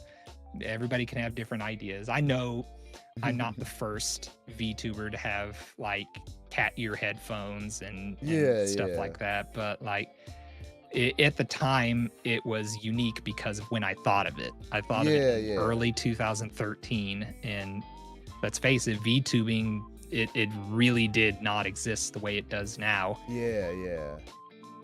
But that idea dropped off after a while when I started like focusing a lot more on like just other artistry in my life, other Right. musicianship, pushing my power metal project. I decided to go power metal solo Mhm. and like release a few singles that way, and they never amounted to anything. But Yeah, yeah. I I ended up in 2020, I had a nervous breakdown because of the whole COVID pandemic and things like that. I Yeah. went from being an unskilled worker to suddenly being an essential worker overnight. Yeah. And they beat me into the ground, brother. My can job, imagine. I worked at a meat department in a super high-end grocery store, and gosh. I went from like, this is my little day job. I make enough money to pay rent and get by and do my fun stuff in the evening, to suddenly this is life or death. Like, Yeah. if you don't take care of yourself and take care of your customers, you will die. And it wasn't what I signed up for. And I didn't get a raise. I didn't get a promotion. I didn't get anything for like 2 or 3 years. And by the time COVID hit, I was already on the skids with it all. Oh, gosh. And by the time 2021 hit, I said, I'm done. I can't do it anymore. Yeah. And I left my job. It was very secure, it was very easy once everything started calming down again. Right. But like, it was scary because like, I didn't know if I had it in me to ever work again. Like, I felt that broken down. Like, am I gonna have to get assisted like payments or something like that from the government? Because I feel crippled. Like, I literally feel crippled after this. Man is not meant to work retail, I don't think. I mean, It's just such a draining experience. I remember having a retail gig once for one summer, and that was enough to put me off the idea of ever working retail ever fucking again. There is this belief that it should be like how some people say you should join the army you should be forced to join the army for 1 year, so it will teach it'll teach you how to be a man or something. I don't know. But like, I think it should be retail. I think it should be a rule that everyone should be straight out of high school. You should at least have a weekend job working retail so that you can understand what goes on and the stress that people have to go through just to give you food. An exercise in human empathy. Yes, there you go. Which, let's face it, isn't a very popular thing anymore. Yeah. But that all, I guess, led you then, like when you had free time in the pandemic or whatever, to looking into VTubing? It was after the pandemic. It was after the pandemic, and I was recovering, and I started delving so deep into like areas of my life that I had not thought of in years. Because again, I was turned off by the band scene. I was turned off by the commission scene and stuff like that I had been working on. And I delved super deep into like my old like anime scene because I was a con kid. I loved going to conventions. I was a cosplay kid. I did cosplay big time before it was, you know, shoulder to shoulder con stuff where like famous people are showing up. The biggest thing we would get is like we'd get someone who did a yaoi dojin or something like that that would come in and we like, whoa, you wrote that? And it's like, yeah, I did.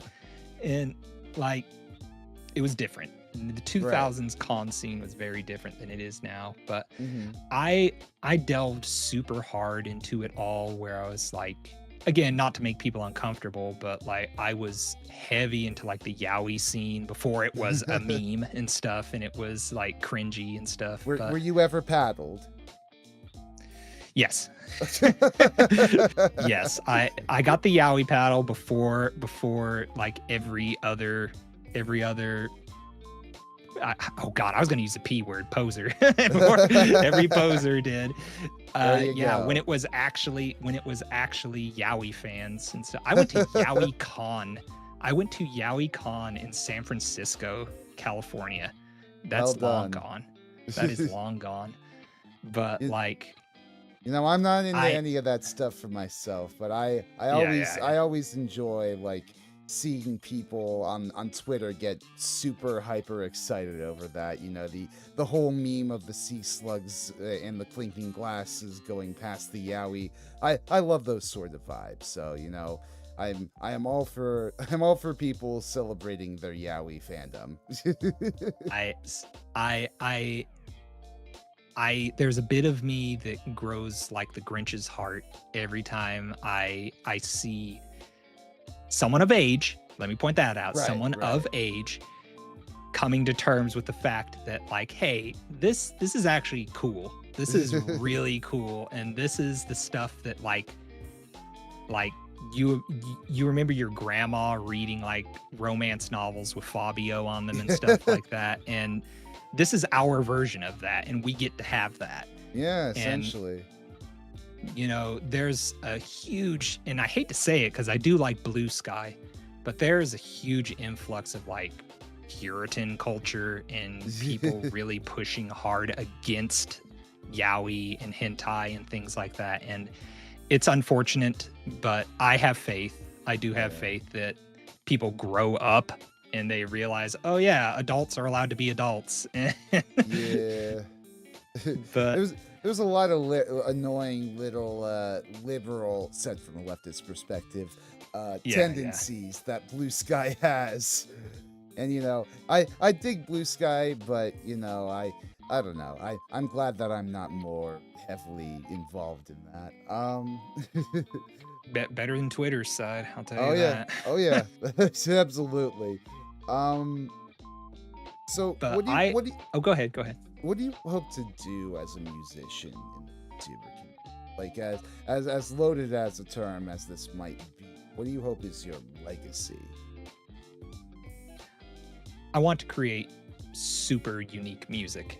Mm. I want to create music where people are like, that's Nekotomoton. Like, that's his cringy synth music that, like, it does sound like a 30-year-old made it who's never played Yeah, synthesizers and stuff. But my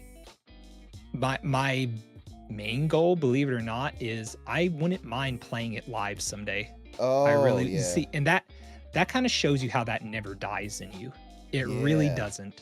It never, the need and the want, once you do it, it's like you hate it, and you both hate it and love it, because you're like, Yeah. I'll never experience this again. But at the same time, your every goal is like, I want to do it again. I want to Honestly, do it again like, someday. I mean, a few years ago, like when it was still the domain of corpos, I feel like, you know, VTubers virtual concerts were a little out of reach, but you know, since then I feel like a lot more indies have jumped on it. I feel like more people have, you know, figured out ways to do their own sort of concerts apart from corporate resources. So, you know, I definitely feel like if you you know, gave the effort there and, you know, found some way to, you know, rig your model somewhere, you could definitely follow in those footsteps. It's been done. I have seen smaller, believe it or not. I mean, I don't have many followers. I really don't. Right. But I've seen smaller VTubers than me get guest spots at cons. Yeah, And yeah. like, they just give them a little corner and you can gather around and watch a little concert. And like, Aw. that's cool to me. Yeah, Like, yeah. and there's a lot of VTubers now who like, they do some wild stuff musically that, like, gosh, that's not just karaoke, you know? Like, Yeah. they have figured out ways to set up MIDI controls and all sorts of things to, like, I mean, when I got my model, I asked my rigger, just make it so that my hands can move on my keyboard fast and slow, so that I can trigger that. And they were like, you don't want me to set something up where like you can actually scan your hands and like have it follow your hands on the keyboard and stuff like that? I was like, I don't even know if my computer can handle that. It's like, I don't just you and what motion tracker, right? exactly. Like, okay, I'll get Peter Jackson in here and he'll draw the dots on my hands. God. But Um, yeah, those are my goals with it. I would like to create music that people recognize is Nekotomoton, and yeah. also I wouldn't mind performing live someday. Even if Mm, even if I'm 70 years old and they're like, that guy was Nekotomoton, like right. I'll do it. I'll do it if I'm ever given the chance. Hmm. Apart from that, do you have any dream goals or collabs? I did have collab goals, but since then I've kind of gotten to the point where I'm like, do I really want to put myself out there to their fandom in Oh, yeah. because like some people's fandoms are less forgiving, and like I've actually personally seen it where like some very very nice VTubers, very like kind people Yeah. get involved in a larger fandom and they get eaten alive, and they're Oh, like they yeah. shouldn't be friends with them, they don't deserve their friendship and stuff like that. Fans try to protect their Oshi essentially, Yeah, and the yeah. the fucking Shoto incidents with the Niji Sanji boys or whatever. Yeah, I've seen yeah. that shit too. Yeah, it can be brutal. Yeah, yeah. But I don't know. I All I've it been watching a takes lot all of it, District V recently. You know, the Nichi uh-huh. Sanji GTA RP server they've got set up, and it's I don't know, it's really interesting to see them all. And I mean, granted, the audiences aren't perfect. There is definitely some sniping going on between fandoms here or there, but it's so cool getting to see all these VTubers in one area, major corporal ones or tiny indie ones, and like building off a chemistry from there and like building these bridges across the VTubing community. Like Mhm. for as many stinkers as that there can be out there in the VTubing scene, that's all like, I want my Oshi to be my boyfriend or my girlfriend, and I want them to only stream to me. And it's like those people are a dying breed that's holding the medium back. I hope they're dying. I try to keep my nose out of it. Like I Yeah, don't I yeah. don't want them in my vicinity, so I try not to ever involve myself in any way, Yeah. even reading about it. Hmm. So like I'm glad if they're dying out, because I hope like so. I know people say it'll get worse before it gets better with a lot of things, but like I don't know. I I like to imagine I like to imagine that our fandom is growing up with us Yeah. and growing older with us. So Hmm. by the time by the time we're in our 40s, they will be in their mid 20s and they'll be mature enough to know not to act like jackasses. Yeah, And yeah. I trust that. I do trust that, but you never know. Hmm. I hate being pessimistic, but like, Yeah, yeah. absolutely. So we're kind of running down on time here, and I do want to go and get some dinner soon. So Nice, nice. I think I'm going to wrap up with a question I usually like to end these streams off with.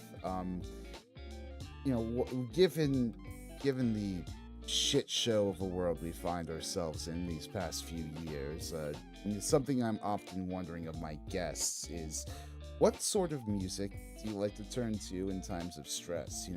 I've seen on your timeline that you've been dealing with feelings of depression recently, and believe me, I can sympathize there, but in cases like that, when you're trying to fight mental struggles, when you're trying to get through the day and deal with feelings of anger, sadness, stress, etc., what do you like to turn to?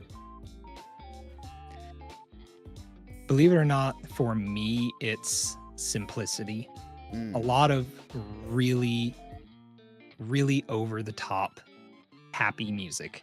mm, And that's why I love power metal. That is mm-hmm, why I love power metal, because it's so over the top. It is so positive. It is literally Like, I know Dragon Force has a lyric about like, don't give up, don't give in. And it's like, it's so cliche, but when you hear it in just the right melody, just the right harmony, it is your cup of coffee. It is your kick in the grundle that makes you realize, like, I gotta keep going. I can't stop, because there's nothing else. There's nothing else afterwards. You stop, you're done. And for me, like, being on the precipice of like literally like, this is it, I'm not waking up tomorrow, and hate to get heavy like that, but like, right, it's, you do need that. You do need the reminder that, like, again, I know I use this idiom already, but it's like, it is the lottery. Yeah. Life in general, right down to luck, down to the best things in your life to the worst things in your life. It's a lottery.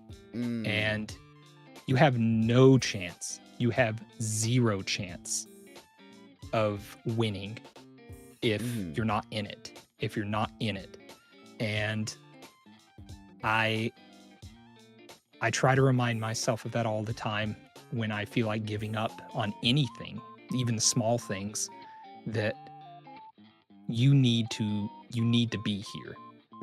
You need to, because not only if you can't be selfish about it, at the very least, think about how many people need you. Yeah. And you don't even know it. You don't even know the people who may need you. And that you may meet down the line who needed you. And for me, if the simplest "don't give up, don't give in" chant from Motley Crue kind of sounding chants or whatever the crap, it's as lame and corny and cheesy as can be, if it works, it works. No, and sometimes you need cheese. Sometimes you need a little pick-me-up. You know, I've actually, again, to bring up my deep dive, in doing the research for it, I've just sort of, I've been grappling with this question of, is there a place for glam metal in the modern world? And I really do think there is. If kids, if the youth are willing to take it up, I feel like there's a very common through line of, the need to rebel, to define your own generation against the old ways of of your parents or whatever. There's a struggle, for gender identity. There's a struggle for, I don't know. There's a struggle against censorship there. I feel like there's glam metal is a very storied genre, and yeah, it has been taken for a ride by major labels into the ground. But at the same time, there is that that glam metal can be again. Especially, in fucking very restrictive times like these. I will say that if we're talking about being happy and being your true self, what is more rebellious than that right now? Yeah, exactly. In a time where people don't want you to be yourself. People have power to gain from you not being yourself. Yeah. And that, to me, is where hair metal belongs in society right now. It's the fact that there are so many people who don't want you to listen to it, who don't want you to. He's going to dress like a girl. He's going to be in touch with his emotions. He's going to be a sissy. He's going to be woke. And or there are people who will listen to that and not bother grappling with the deeper implications. There is nothing more rebellious now than to be happy and to love yourself and to give yourself the chance that not giving yourself the chance puts so many questionable people in power. Yeah. And just something to think about, I Yeah. suppose. No, well said. And I definitely agree.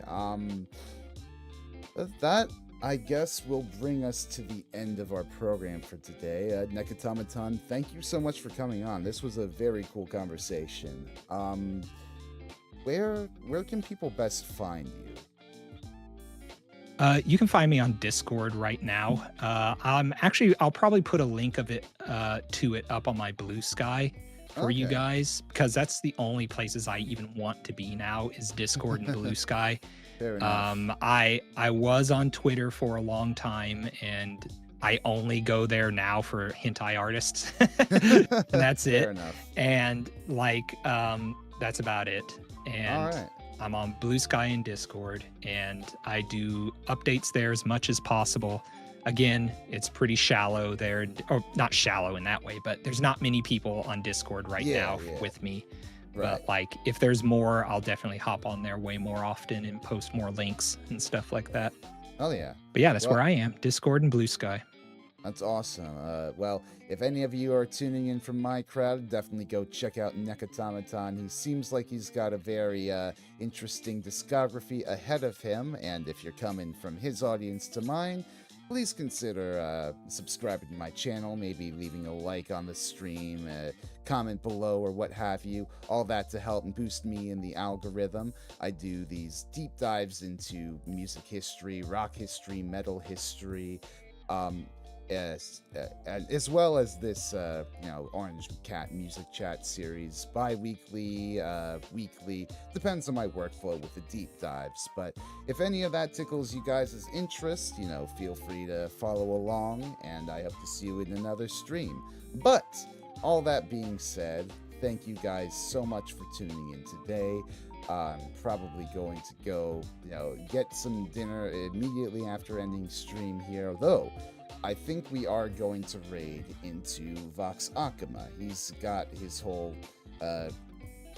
I've been watching a lot of the whatchamacallit, the District 5 from the District V or whatever from his POV. So I want to jump back into that. And if you want to join me, feel free to type into his chat with me, Cat Raid. But if you want to go do your own things, if you want to raid and run, that's all well and good. I totally understand it. But all that being said, hopefully I'll have more updates soon on the end of the final glam metal deep dive. I'm very close to the end of the edit for that, so I can't wait to roll out the final product. But with all that being said, thank you guys so much for tuning in today. I have been your host, Rezi Arenji, and I will see y'all next time. Bye-bye.